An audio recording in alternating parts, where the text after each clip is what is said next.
साहेबांना अखेरचा निरोप देण्याच्यासाठी अत्यंत जड अंतकरणाने या ठिकाणी उपस्थित आहोत. काँग्रेस पक्षाचे ज्येष्ठ नेते म्हणून गेली 6 दशकं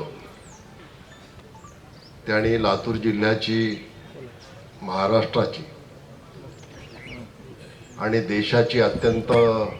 प्रामाणिकपणे सेवा केली आणि सर्वसामान्य गोरगरीब माणसाच्या जीवनामध्ये 4 दिवस आनंदाचे यावेत, सुखाचे यावेत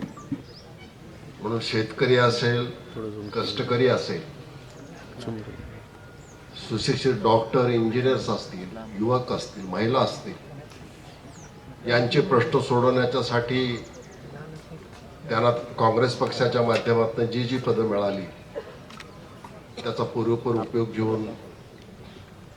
समाजामध्ये बदल घडवून आणण्याचं काम त्यांच्या माध्यमातून या ठिकाणी झालं हे आपल्या सर्वांना परिचित आहे. स्वर्गीय पंतप्रधान इंदिराजी गांधी असो, राजीवजी गांधी असो,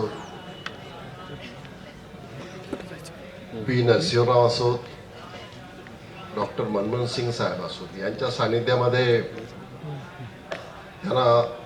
मंत्री म्हणून काम करता आलं, केंद्रीय मंत्री म्हणून काम करता आलं, गृहमंत्री म्हणून काम करता आलं, पंजाबचे राज्यपाल म्हणून त्यांना काम करता आलं. स्वर्गीय पंतप्रधान अटलजी वाजपेयी यांच्या काळामध्ये सुद्धा विरोधी पक्षाचे उपनेते म्हणून सुद्धा त्यांना काम करता आलं. एक अजातशत्रू, एक सर्वांचे प्रेमाचे संबंध असलेले, एक चिंतनशील व्यक्तिमत्व, एक लेखक, कवी, चित्रकार, चांगले वक्ते, चांगले मित्र, आणि म्हणून जी काही पिढी आज लातूरमध्ये आपल्याला दिसते, मग ते आदरणीय विलासरावजी देशमुख साहेब असोत किंवा आम्ही सगळेच असो, आणि सहकारी म्हणून निलंगेकर साहेब असोत, माकडीकरजी असोत, या सर्वांना बरोबर घेऊन या जिल्ह्याला, या राज्याला पुढे कसं घेऊन जाता येईल या बाबतीतले प्रयत्न, या बाबतीतलं मार्गदर्शन त्यांनी या ठिकाणी केलं. आणि राजकारणामध्ये एक निष्कलंक राजकारणी, अभ्यासू राजकारणी, तत्ववेत्ता राजकारणी आणि एक चांगलं सौहार्दपूर्ण वातावरण या जिल्ह्यामध्ये राजकारणामध्ये असेल अशा प्रकारचं एक मोठं काम त्यांच्या हातून झालेलं आहे. त्यांच्या नसण्याची उणीव लातूरकरांना आणि महाराष्ट्रातल्या अनेकांना जाणवेल की पोकळी भरून निघणं हे कठीण आहे. आपल्याला कोणालाही असं वाटलेलं नव्हतं की इतक्यात त्यांची, खरं म्हणजे ते स्वतःच्या प्रकृतीबद्दल नेहमीच काळजी घ्यायचे, व्यवस्थित राहायचे,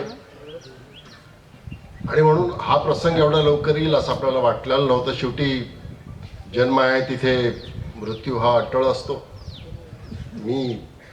देशमुख परिवाराच्या वतीनं, लातूरकरांच्या वतीनं आणि तमाम कष्टकरी आणि युवकांच्या वतीनं, सुशिक्षित वकिलांच्या वतीनं त्यांच्याबद्दल बोलावं तेवढं थोडं आहे, कारण गेल्या 60 वर्षाचा